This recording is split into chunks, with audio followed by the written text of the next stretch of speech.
Ya, la artritis reumatoide. A ver, la artritis reumatoide es una enfermedad muy importante para la reumatología. Es inflamatoria, es sistémica, va progresando de poco, sobre todo afecta primordialmente a las articulaciones que tienen mayor movimiento. A ver, alguien me pidió, ok. Ya están todos, creo, ¿no? ¿O falta alguien? Ah, bueno, su compañero que creo que faltó. Bien.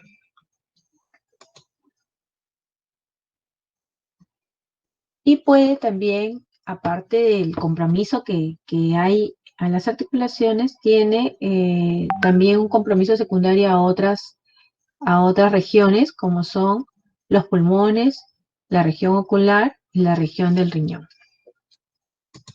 Lo que se afecta, sobre todo a nivel de la articulación, aquí vemos, a ver, no sé si están viendo el cursor.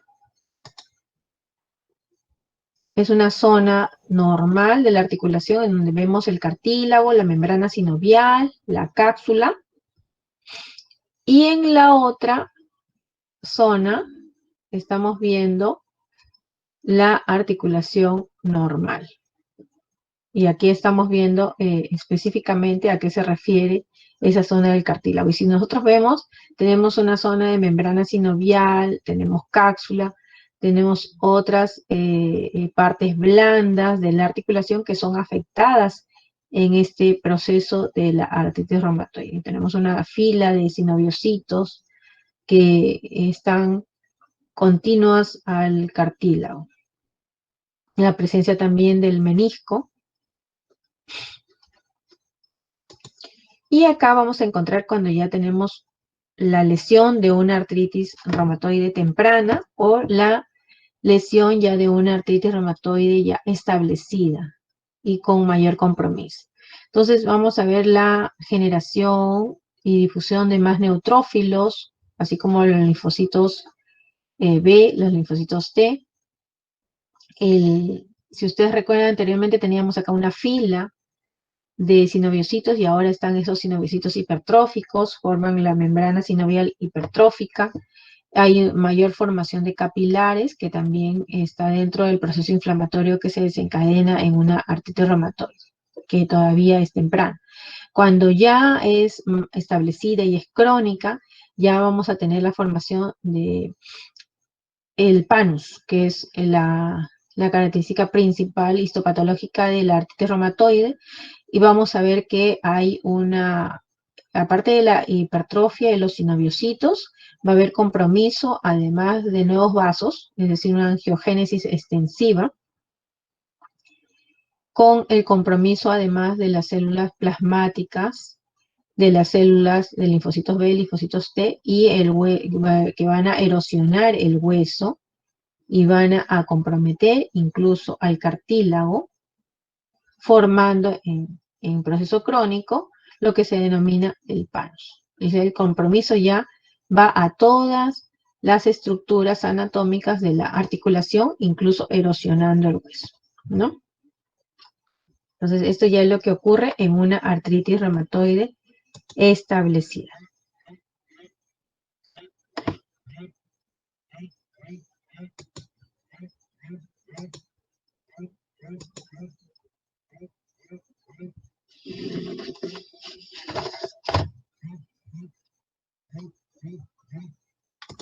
En la epidemiología sabemos muy bien que afecta al 1% de la población. Eso es bastante. Últimamente hay algunas revisiones, incluso estudios que refieren que incluso hasta el 1.5 de la población. Generalmente la edad más afectada es entre los 30 y 50 años de vida. Más es en la mujer. Incluso hay ¿cómo se?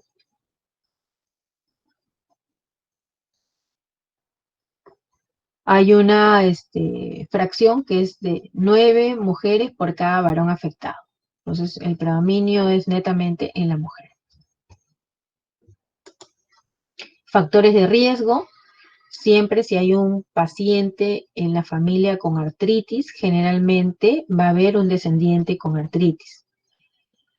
El antecedente étnico más conocido es de la tribu indígena Pima, que toda la tribu generalmente tenía artritis reumatoide y eso estaba relacionado con un antígeno HLA-DR4. Entonces eso se encontró en este antecedente étnico que es famoso como historia en la artritis reumatoide. El consumo excesivo de tabaco o el hábito de fumar por un periodo prolongado también estaría relacionado con como factor de riesgo para la artritis reumatoide. En sí, su etiología realmente es desconocida, pero se sabe que es de naturaleza autoinmune. Lo que se produce, como habíamos visto anteriormente en esa lámina, es un proceso inflamatorio que afecta principalmente al tejido sinovial de las articulaciones. Lo que todo el desencadenante proviene de acá. Nosotros, esta lámina también es bastante conocida por todos ustedes, me imagino. Es muy ilustrativa en cuanto a todo el daño que se produce a nivel sobre todo de los linfocitos B y los linfocitos T. Pero sabemos además que las conexiones que se dan con otros tipos celulares, como son los condrocitos, los fibroblastos, los osteoclastos, determinan que estos, a su vez, eliminen también sustancias nocivas para implicar en el proceso inflamatorio que tiene lugar en esta artritis reumatoide. En el caso de los osteoclastos, la producción de metaloproteinasas, en el caso igual de los fibroblastos y de los condrocitos. Pero además, con la producción a nivel de células T del interferón gamma, que va a activar a nivel de los macrófagos la producción de las interleuquinas proinflamatorias y del factor de necrosis tumoral alfa, los cuales a su vez con los metaloproteinasas liberados por condrocitos, fibroblastos y osteoclastos van a llevar a una migración de células polimorfonucleares que van a producir toda esta erosión y daño en el hueso y en el cartílago.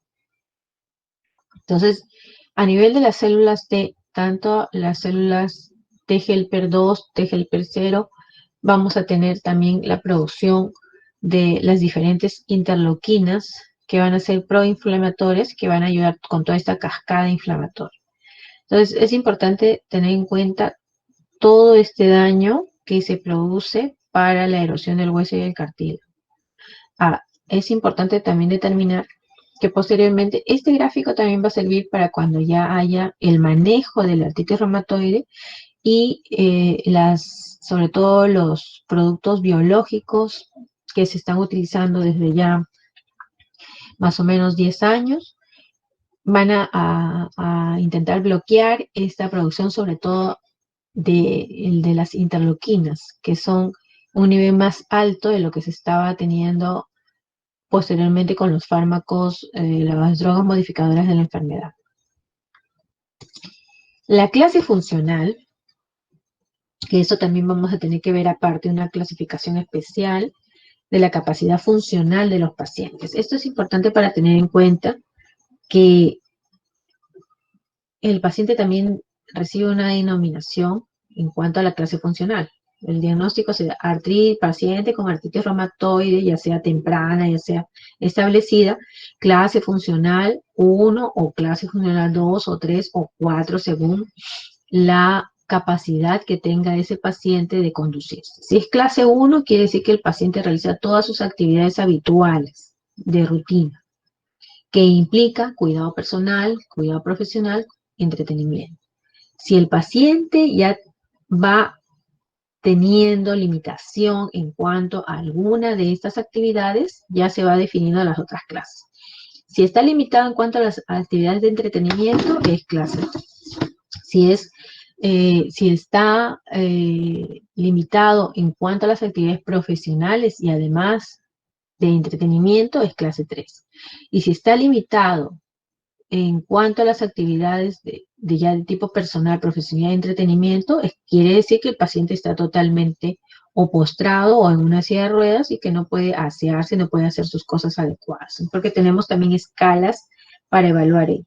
Entonces es una clase funcional 4.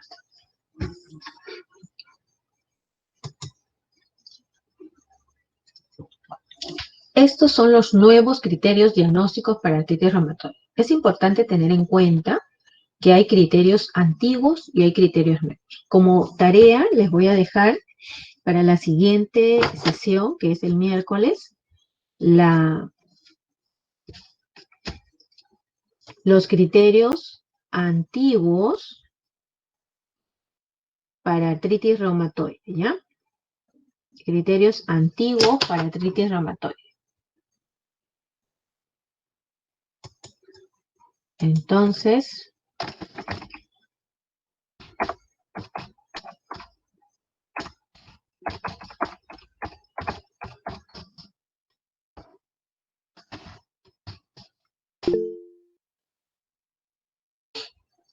criterios antiguos, ¿ya? Estos criterios nuevos para artritis reumatoide, definidos en el 2010, sobre todo nos ayudan para poder determinar la artritis en forma más temprana. Y es importante porque aquí ya toma 4 ítems. El primer ítem es uno de los más importantes, es el número de articulaciones comprometidas, ¿no? Entonces aquí con las secciones es importante tener en cuenta eso, la interfalángica distal o la primera metacarpo o metatarsofalange. Entonces, aquí considera a las demás articulaciones. Una articulación grande te refiere qué articulaciones están consideradas como grandes. Cuando son una sola articulación de estas, quiere decir que no hay ninguna puntuación. 2 a 10 de estas articulaciones, recién una puntuación. 1 a 3 articulaciones pequeñas sin considerar la articulación interfalángica distal o la primera metacarpo o metatarsofalangica, entonces aquí denominamos 2 puntos. 4 a 10 articulaciones pequeñas que engloban a todas las articulaciones de la mano y de los pies, excepto las que están refiriendo acá, puntuación 3. O más de 10 articulaciones y que una de ellas sea pequeña, o sea, puede ser quizás 4 grandes y una articulación pequeña. Entonces aquí ya está considerando una puntuación de 5. Aquí solamente está hablando de las articulaciones grandes, o sea que no esté considerado manos y pies, que es lo menos frecuente, porque siempre está afectado también a alguna articulación pequeña. Entonces generalmente se va a la puntuación 5. Luego las alteraciones serológicas, en donde ya tenemos al inicio, cuando viene el paciente a nuestra consulta, le podemos referir ya esto. Ojo que aquí el compromiso se refiere a cuando hay una sinovitis. Una sinovitis quiere decir que va a haber una inflamación, dolor, inflamación, sobre todo inflamación, porque dolor es artralgia, es otra cosa, ¿no? Es el dolor que siente el paciente, pero ya sinovitis quiere decir la inflamación. Y aquí lo que se está considerando, el compromiso a lo que se refiere, es la sinovitis, para determinar un criterio diagnóstico válido para artritis. Entonces, esto lo podemos ver en consulta sin todavía tomar algún examen clínico. El otro dato importante es la duración de los síntomas. Si es menos de 6 semanas, si es más de 6 semanas. Esto también nos da una puntuación. Si hay muchas articulaciones afectadas, o sea, más de 10, y que una sea pequeña, ya tenemos una puntuación de 5. Con una duración de más de 6 semanas, entonces ya tenemos una valoración de 6, solamente viendo esos 2 ítems. Entonces aquí nuestro score todavía no es más de 6, simplemente 6, pero con alta sospecha de que sea una artritis reumatoide. Entonces ya tenemos que dar por lo menos el antiinflamatorio y el corticoide a pequeñas dosis. En la siguiente consulta ya tendremos ya el otro ítem, que es el factor reumatoide y el anti-CCP, en donde si ambos son negativos no tengo ninguna puntuación. Cuando nuestro factor reumatoide es débilmente positivo, quiere decir que está entre 8, 16 hasta 32. Pasando ya a los 64 o 64, ya mi paciente tiene un factor reumatoide positivo. Entonces aquí ya me da una puntuación de 3. Ojo que lo ideal es que tenga, para 3, es que tenga los dos. Para 2, puntuación 2 es lo ideal que tenga o factor reumatoide o el anticuerpo anticitrulina.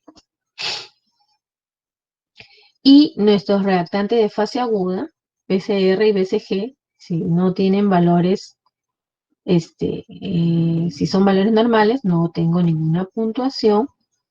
Y si son valores altos, sobre todo de la PCR, que es más definitivo, es un diagnóstico con una sensibilidad y especificidad mayor, entonces tengo una puntuación. Entonces, de ello voy a sacar un score mayor de 6 para decir que mi paciente tiene artritis reumatoide.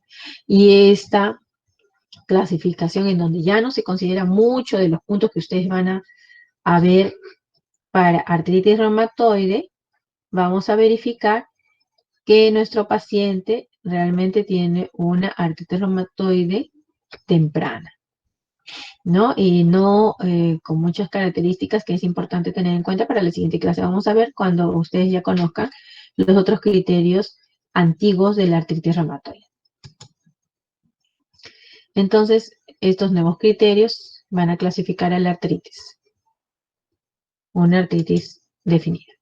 El patrón de afección de la artritis puede ser monoarticular, oligoarticular, poliarticular. Generalmente, monoarticular nos define en algunos casos cuando es en forma repetitiva, pero aquí sí hay que tener en cuenta otras características clínicas, la rigidez matutina, que es una característica bastante útil para ver la actividad de la enfermedad, y hay que ver otras articulaciones también afectadas. Como yo les refería, la articulación temporomandibular muchas veces, que incluso no estaba escrita ahí en la historia, pero sí es importante verificarla y examinarla, puede ser menos afectada, así como la región de la columna cervical y la articulación cricoaritenoidea, que es la articulación que tenemos más a la mano cuando nosotros presionamos el borde interno del pabellón auricular.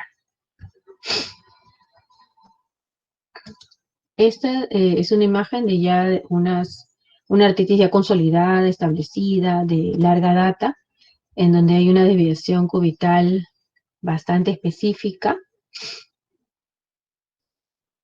totalmente deformada la articulación metacarpofalángica, con el dedo, el famoso dedo en Z. Miren en una radiografía cómo se puede ver este dedo, con terminación en punta, con una inflamación de la parte blanda, los dedos superpuestos, sobre todo las falanges, subluxados, los metacarpos falángicos, y superpuestos las interfalángicas proximales y distales, que llevan a hablar de las subluxaciones que hay en los dedos en cuello de cisne, el dedo, el famoso dedo en mazo. Miren este dedo acá en mazo con la última falange totalmente dirigida en 90 grados.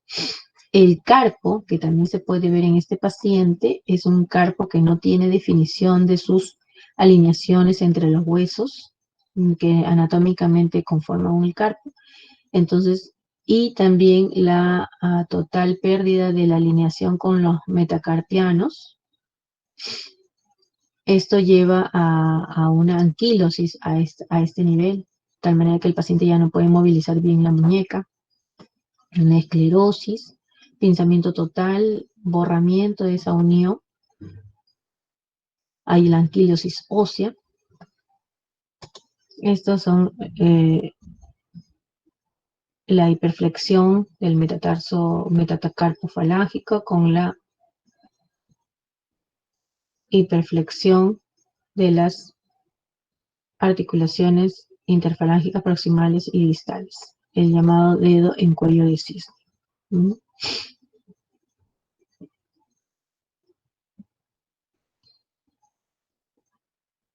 Este dedo, el dedo en Z, con predominio de los metacarpianos.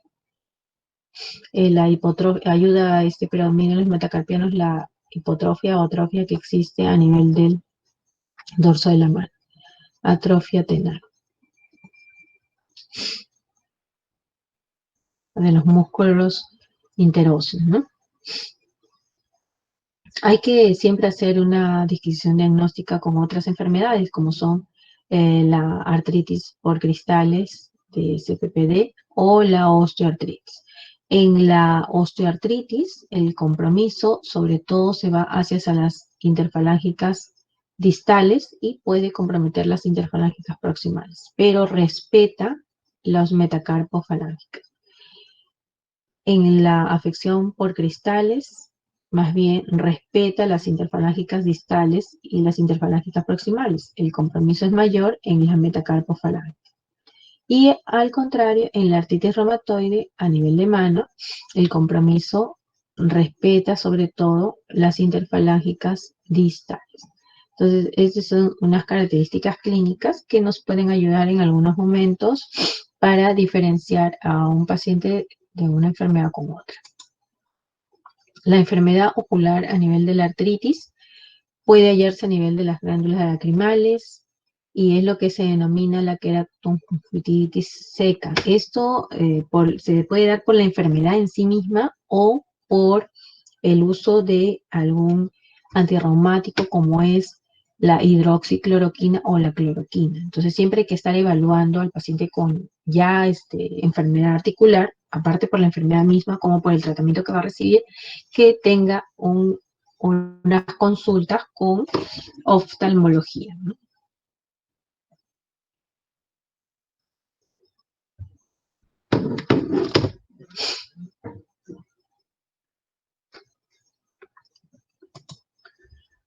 Otras manifestaciones extraarticulares para artritis son los llamados nódulos reumatoides.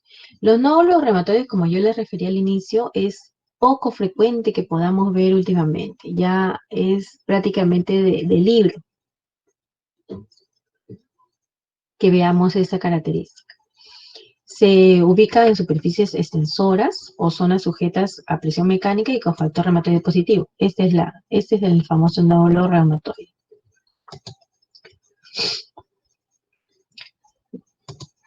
Otra lesión o manifestación extraarticular viene a ser la vasculitis reumatoide, que se da ya en una artritis severa con un factor reumatoide positivo, sobre todo en la forma agresiva en donde vamos a tener polineuropatía o mononeuritis múltiple y ulceraciones cutáneas como es esta úlcera. Las ulceraciones a nivel vasculítica, a nivel de artritis ya establecida o artritis avanzada, requieren incluso de tratamientos con injerto. Son lesiones que difícilmente van a cerrar por sí solas, ¿no? Y a nivel pulmonar, tenemos la fibrosis pulmonar intersticial difusa, que es lo que se denomina o se conoce como el pulmón reumatoide, que puede darse como una manifestación ya de una artritis de larga data, ¿no? Como signos radiológicos, ya hemos visto, bueno, la inflamación de los tejidos blandos, la disminución del espacio, erosiones marginales, soluciones y anquilosis que le mostré en la radiografía inicialmente, pero acá lo que podemos ver, sobre todo aquí ya en una radiografía de grano fino, si pueden ver esta flecha, indica ya una erosión a nivel de la interfalángica proximal. Y acá también las otras flechitas muestran unas erosiones pequeñas que se dan, que a simple vista en una placa no las vemos. Tenemos que hacer un acercamiento o pedir una lámina en grano fino.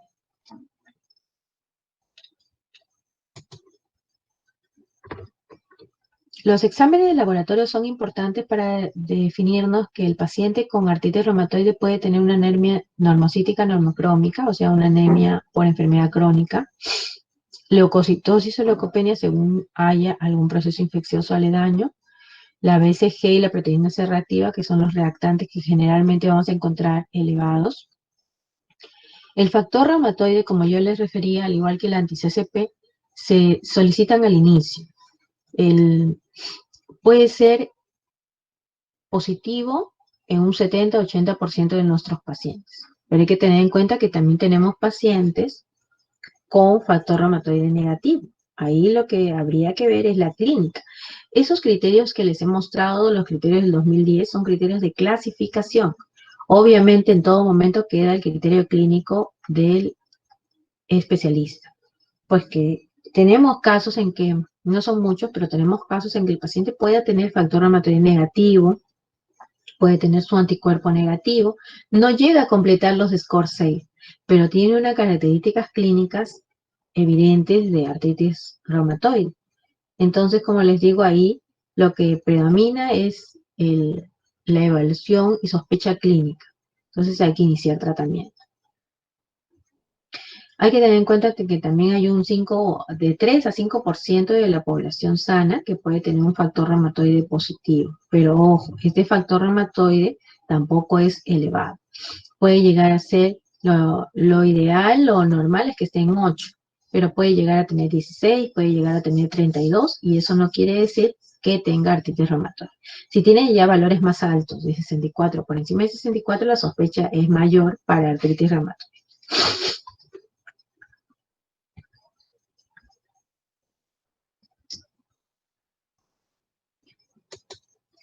La principal meta en el tratamiento de la artritis es la remisión de la enfermedad, o sea, que controlemos la inflamación. Al controlar la inflamación vamos a poder prevenir el daño articular progresivo que se pueda dar en el paciente.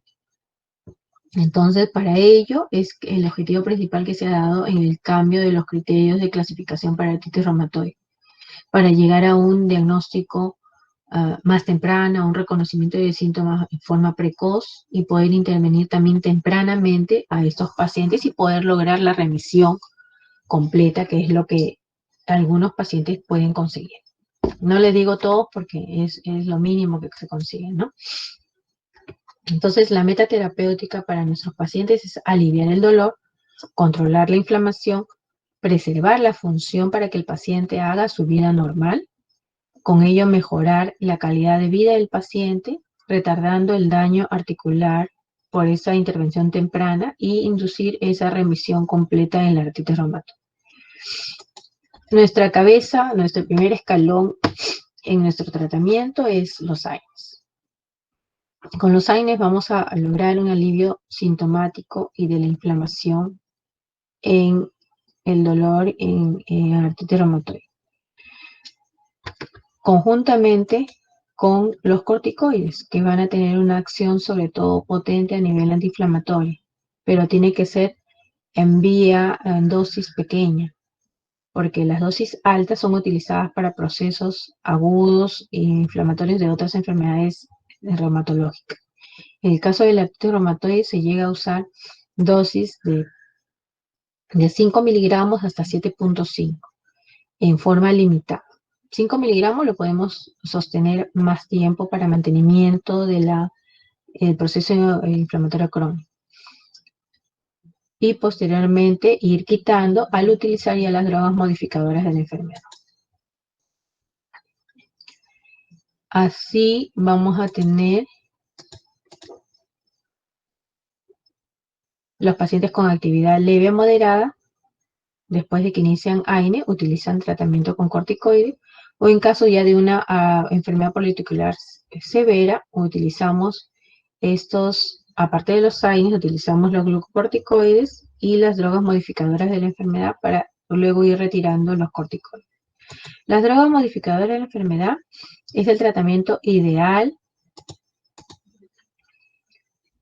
para la artritis reumatoide. El primero que se ha utilizado, la primera droga que se ha utilizado es el metotrexate en nuestros tiempos, porque a nivel histórico se utilizó las sales de oro, pero las sales de oro tienen un efecto adverso a nivel renal bastante progresivo, de tal manera que se ha dejado de usar ya muchos años atrás. Entonces estamos utilizando como básico el metotrexate. El inicio no debe demorar más de 3 meses en los pacientes con factores de más riesgo, ¿no? Luego del metotrexate estamos utilizando los antimaláricos. De ellos el más conocido actualmente es la hidroxicloroquina. La cloroquina se dejó de usar porque se vio que tenía mayores efectos adversos a nivel ocular. Entonces se utiliza la hidroxicloroquina por conveniencia, costo y seguridad. Ahora, sí requiere evaluaciones oftalmológicas. En realidad se utilizó en dosis para artritis. Últimamente con el efecto, con esta presentación de la pandemia, más bien se le ha dado, o se ha visto en toda su plenitud, todas las funciones y el mecanismo de acción de la hidroxicloroquina, de tal modo que ya hasta se le ve un medicamento bastante peligroso. Sí es cierto que en pacientes con predisposición puede tener alteraciones a nivel cardiológico, por lo cual hay que hacer evaluaciones en cardiología, de un electrocardiograma y las evaluaciones oftalmológicas regulares, todo, ¿no?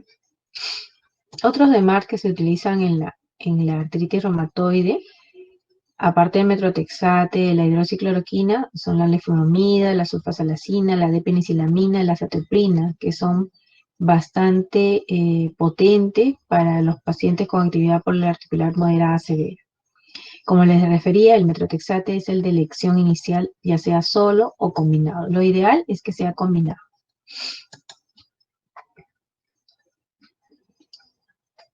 En las terapias combinadas nosotros utilizamos los medicamentos, ya sean 2 o más medicamentos, en escala descendente. Empezamos con estos medicamentos que van a controlar la actividad inflamatoria y pueden ser retirados gradualmente, pero siempre utilizándolos con los AINES y con los corticoides. La escala ascendente más bien consiste en ir de poco a poco, empezar con uno y luego adicionar otro para obtener los beneficios con el medicamento y así ir controlando la inflamación. Terapia paralela quiere decir que los medicamentos van a ser utilizados al mismo tiempo.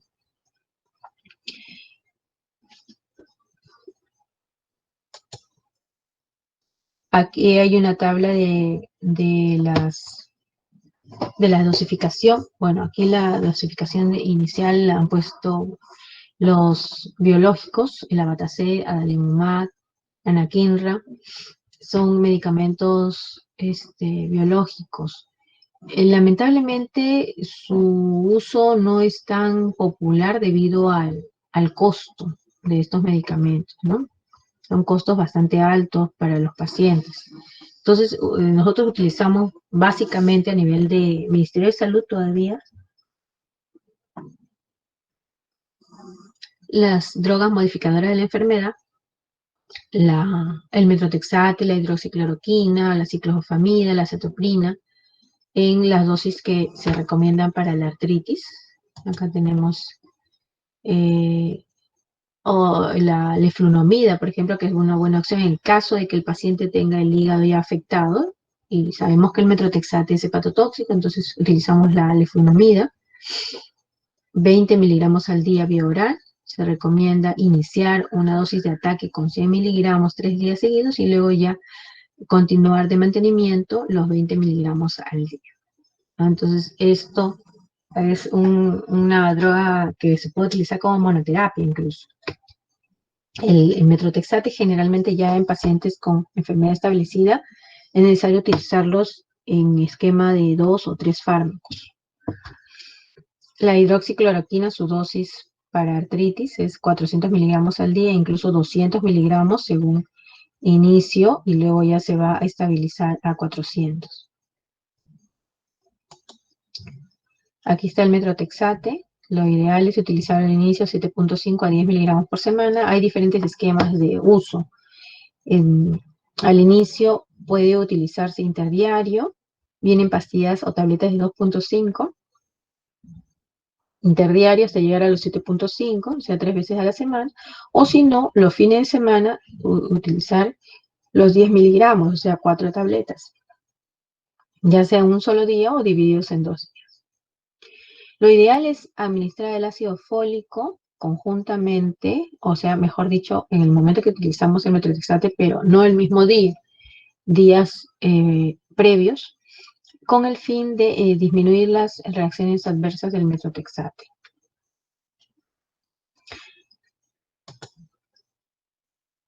El rituximab es otro fármaco biológico que tiene todos los fármacos biológicos no es que llega a hacer la curación de la enfermedad, lo que se utiliza es estos fármacos para disminuir la progresión. La progresión va a ser más lenta con el uso de estos fármacos biológicos y sobre todo por las reacciones adversas que también tienen estos fármacos. Entonces, la única reacción adversa máxima vendría a ser a nivel de la infección que pueda haber en el paciente. Hay que tener en cuenta que nuestros pacientes de alto riesgo son los que tienen una mayor discapacidad funcional y una pérdida de la calidad de vida. Entonces aquí esto lo vamos a definir en la presencia de erosiones. Más erosiones óseas quiere decir que nuestro paciente también tiene una mayor discapacidad funcional. Una velocidad permanentemente elevada y una PCR permanentemente elevada van a estar relacionadas con un mayor daño a nivel articular. Así como los pacientes con factor reumatoide elevado también determinan un pronóstico en la enfermedad bastante sombrío. En cuanto a la evolución, siempre es importante, sobre todo, evaluar los reactantes de fase aguda y los signos radiológicos en las radiografías. Van a tener peor pronóstico los pacientes que tengan estas características mayores y solamente por la artritis no hay mortalidad, pero sí la mortalidad aumenta cuando hay compromiso ya de otros órganos como son sobre todo pulmón, cuando hay infecciones o cuando hay daño por el tratamiento en sí que lo provocan las hemorragias gastrointestinales por el consumo de medicamentos en forma continua. Entonces, en estos casos sí la mortalidad aumenta.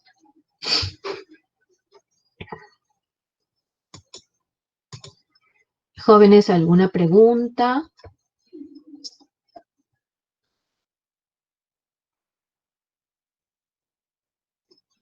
A ver, Renato, algo que no haya quedado claro. Caroline, Joshua, Hola, doctora. hola. Doctora, yo quisiera hacer una pregunta, Dígame. porque yo tengo esta duda, todavía no entiendo la diferencia que tiene en artritis solamente y artritis reumatológica. ¿Sería la etiología la diferencia? No entendí tu pregunta, ¿entre artritis y sinovitis? No, artritis normal, solo artritis y artritis reumatológica. ¿La diferencia sería solo la etiología o es la misma cosa? Ya. A ver, la artritis reumatoide es un tipo de artritis. Hay diferentes tipos de artritis. Artritis reumatoide es parte de las artritis. Ah, entiendo. A ver, aquí voy a hacer un cuadrito que tenga.